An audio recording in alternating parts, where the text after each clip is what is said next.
Welcome to SS economy and Venkat sir online classes. So మనకు గతంలో జరిగిన టీజీ టెట్ సంబంధించినటువంటి ఎకనామీలో ముఖ్యంగా 5/1/2026 షిఫ్ట్ 2లో ఎకనామిక్స్ సంబంధించి అంటే సోషల్ స్టడీస్లో ఎకనామిక్స్లో ఏ క్వశ్చన్ రావడం జరిగింది వాటి విశ్లేషణ చేసుకుందాం. సో అదేవిధంగా మీకు ఎలవేళలా వెంకట్ సార్ ఆన్లైన్ క్లాసెస్ కావచ్చు, ఎస్ఎస్ ఎకానమీ కావచ్చు, మీ డిఎస్సి టెట్ విజయంలో కీలక పాత్ర పోషిస్తూ ముందుకెళ్తున్నాయి. కాబట్టి వెంకట్ సార్ ఆన్లైన్ క్లాసెస్ యొక్క యాప్లో ఉన్నటువంటి సో ఏవైతే మనకు డిస్కౌంట్లు ఉన్నాయో మన యాప్లో వివిధ కోర్సులు మనకు నిర్వహించడం జరుగుతుందో వాటిని మీరు ఆదరిస్తారని కోరుకుంటూ మరొకసారి so welcome to SS economy. Right, మొదటి ప్రశ్నలోకి వెళ్తే మనం ఇక్కడ మొదటి ప్రశ్న మనకి ఏమడుగుతున్నారు. సో చాలా సందర్భాల్లో మనం క్లాస్ చెప్పేటప్పుడు దీని యొక్క హిస్టారికల్ బ్యాక్గ్రౌండ్ చెప్పుకోవడం జరిగింది. మనం వాస్తవానికి హిస్టారికల్ బ్యాక్గ్రౌండ్ చెప్పుకోవడం జరిగింది. ఒకసారి చూడండి, క్వశ్చన్ మనకి ఏమంటుండు, 1929లో ఆర్థిక మాంద్యం సంభవించినప్పుడు ఆర్థిక క్షీణత సమయంలో డిమాండ్ తగ్గినప్పుడు రాష్ట్ర నిధులను, ఇక్కడ ఆర్థిక మాంద్యం అని చెప్పుకున్నాం అంటే ధరలు అనేటివి అకస్మాత్తుగా తగ్గిపోతే వాటిని మనం ఆర్థిక మాంద్యంగా చెప్పుకోవడం జరిగింది. ఇలాంటి సందర్భంలో మనకు రాష్ట్ర నిధులు, రాష్ట్రం అంటే ఇక్కడ ప్రభుత్వం అని గుర్తుపెట్టుకోవాలండి. అది మనకు కేంద్ర ప్రభుత్వం, రాష్ట్ర ప్రభుత్వం ఏదైనా కావచ్చు, పెట్టి ఉపాధి సృష్టించాలి. అప్పుడు ప్రజలు డబ్బు సంపాదించడానికి మరియు మార్కెట్లో వస్తువులను కొనడానికి సహాయపడుతుంది అని ఈ ఆర్థికవేత్త వాదించాడు.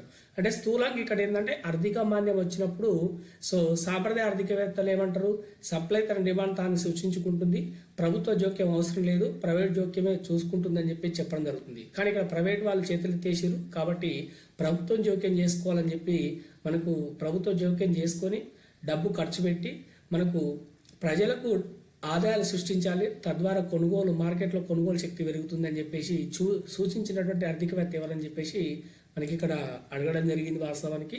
మరి ఈ క్వశ్చన్ సంబంధించినటువంటి మనకు ఆన్సర్ చూస్తే John Stuart Mill, John Maynard Keynes, Milton Friedman, Amartya Sen. Right, so first question answer ఏమవుతుందంటే మనకు John Maynard Keynes the general theory of economy, the general theory అవుతుందో మనం సాధారణ సిద్ధాంతం అని చెప్పుకుంటామో ఆ సిద్ధాంతంలో మనకి ఇక్కడ ఈ అంశాల గురించి వివరించడం జరిగింది. ప్రభుత్వ జోక్యం చేసుకోవాలని చెప్పడం జరిగింది. రైట్, సో ఇక్కడ మనకు ఫస్ట్ క్వశ్చన్కి ఆన్సర్ ఏమవుతుందంటే సెకండ్. నెక్స్ట్ మనం చూస్తే సెకండ్ క్వశ్చన్ చూడండి. సెకండ్ క్వశ్చన్లో మనకి ఏమంటుండు, 1991లో భారతదేశంలో సరళీకరణ విధానాన్ని అనుసరించేలా సమర్థవంతంగా ఒత్తిడి చేసిన అంతర్జాతీయ సంస్థ ఏది? అంటే ఇచ్చినటువంటి సంస్థల్లో మనకి ఏ అంతర్జాతీయ సంస్థ ఒత్తిడి వల్ల మనకు ఇక్కడ సో మనం సరళీకరణ విధానాన్ని అవలంబించడం 1991లో. అంటే మనకు 1991 పారిశ్రామిక తీర్మానం కావచ్చు, 1991 మనకు నూతన ఆర్థిక సంస్కరణలు కావచ్చు. మరి ఇందులో తీసుకొచ్చిన సంస్కరణలో భాగంగా సరళీకరణ విధానాన్ని అవలంబించడానికి ఒత్తిడి చేసిన సంస్థ ఏదని అడుగుతుండు. అందరం మనం ఏమనుకుంటుంటే ప్రపంచ వాణిజ్య సంస్థ అనుకుంటాం, తప్పు. మనకు సో అంతర్జాతీయ ద్రవ్య నిధి ఏదైతుందో, ఈ అంతర్జాతీయ ద్రవ్య నిధి ఇంటర్నేషనల్ మానిటరీ ఫండ్ అవుతుందో ఈ IMF వాళ్ళు మనకు ఒత్తిడి తీసుకురావడం జరిగిందండి వాస్తవానికి. ఎందుకంటే అప్పటికి మనకు చాలా అంతర్జాతీయ వ్యాపారంలో లోటు ఏర్పడింది, మనకు చాలా డబ్బులు అవసరం ఉన్నాయి కాబట్టి వాళ్ళకి డబ్బులు అడిగినాం కాబట్టి వాళ్ళు సరళీకరణ విధానాన్ని మీరు అవలంబిస్తేనే మీరు డబ్బులు ఇస్తామనే ఒత్తిడి తీసుకురావడం జరిగింది. అందుకు అనుగుణంగా ఇక్కడ సరళీకరణ విధానాన్ని మనం అవలంబించడం జరిగింది.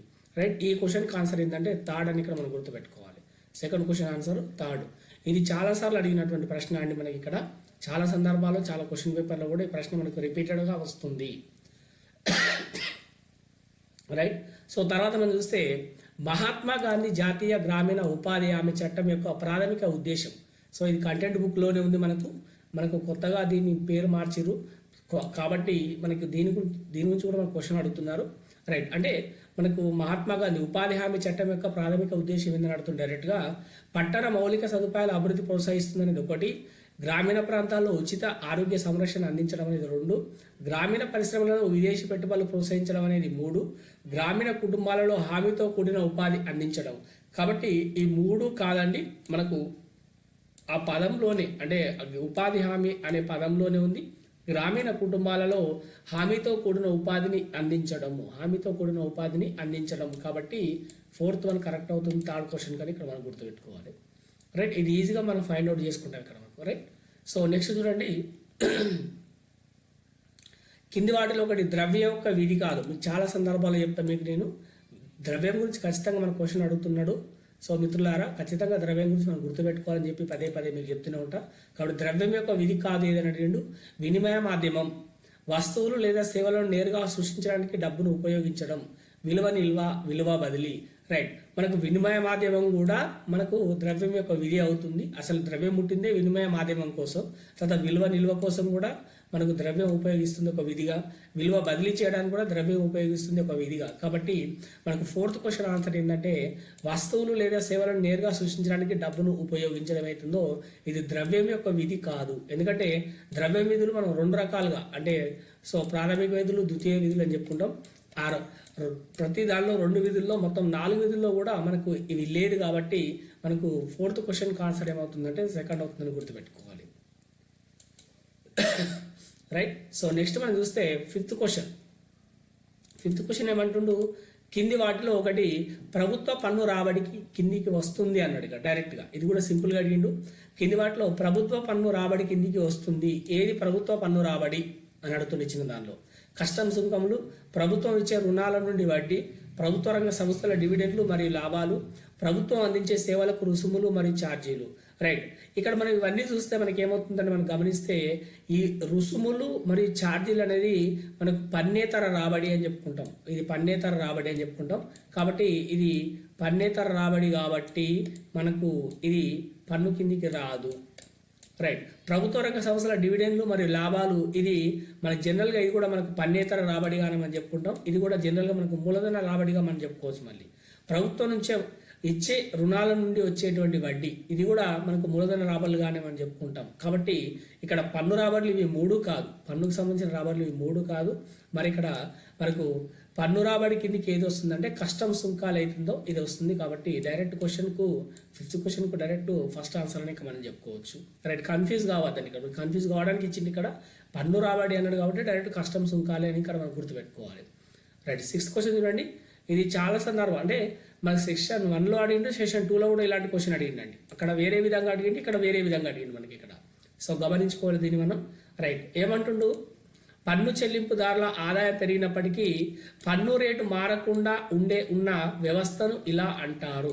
అంటే పన్ను చెల్లింపుదారుల ఆదాయం పెరిగినా లేదా తగ్గినా పన్ను రేటు మాత్రం స్థిరంగా ఉంటుంది అని చెప్పేసి ఇక్కడ మనం చెప్పుకుంటున్నాం.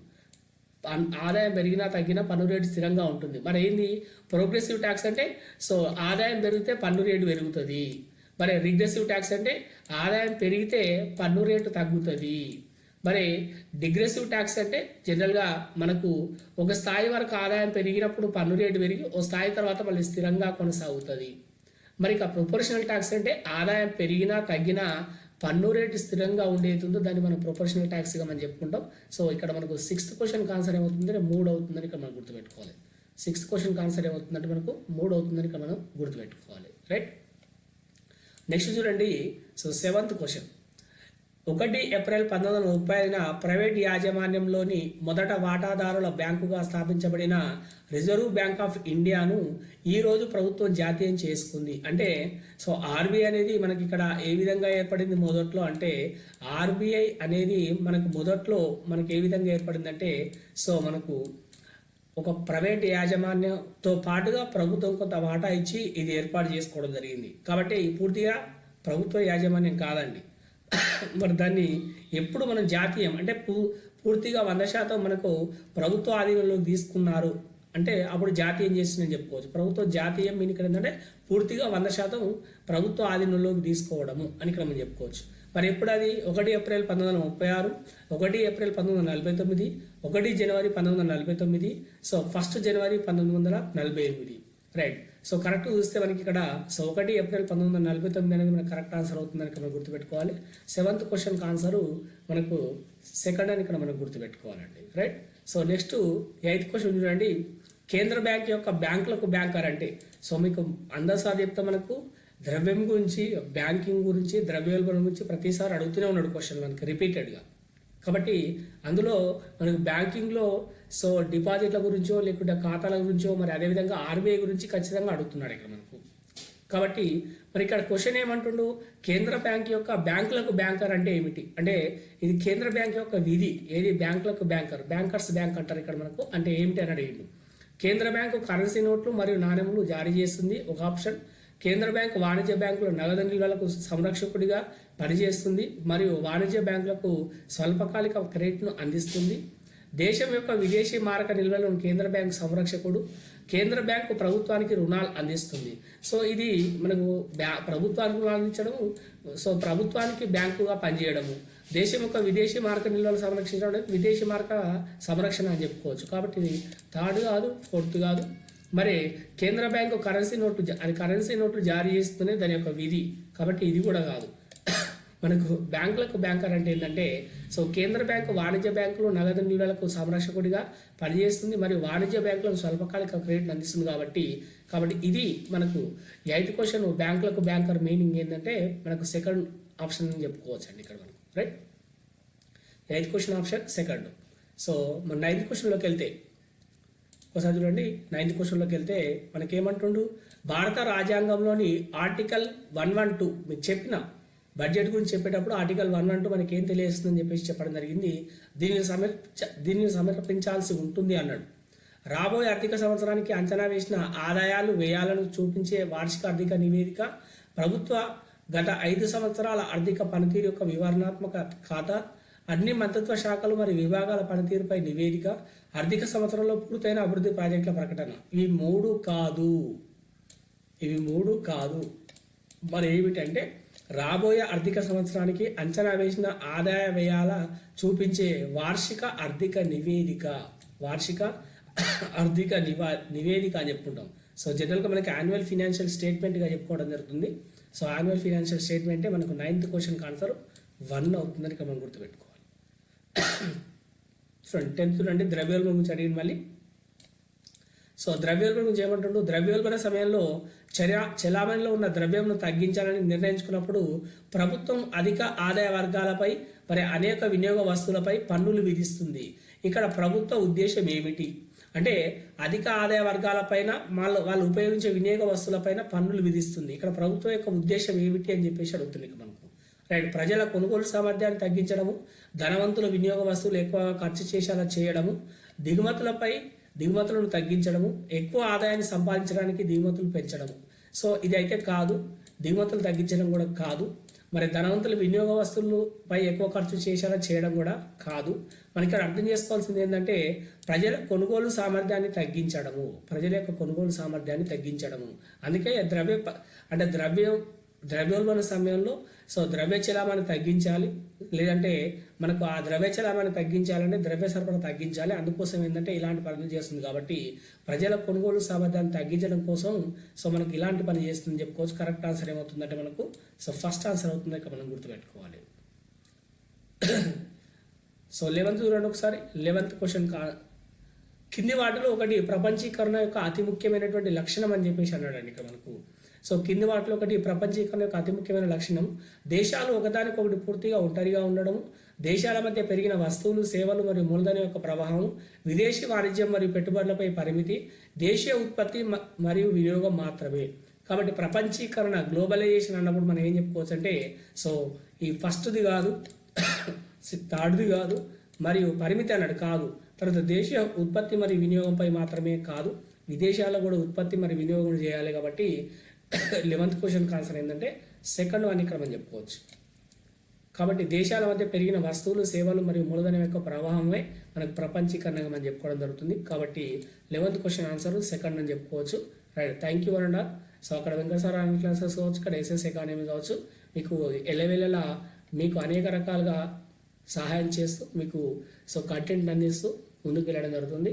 థ్యాంక్ యూ అనండి. సబ్స్క్రైబ్ చేసుకోండి, షేర్ చేయండి, లైక్ చేయండి. థ్యాంక్ యూ అనండి.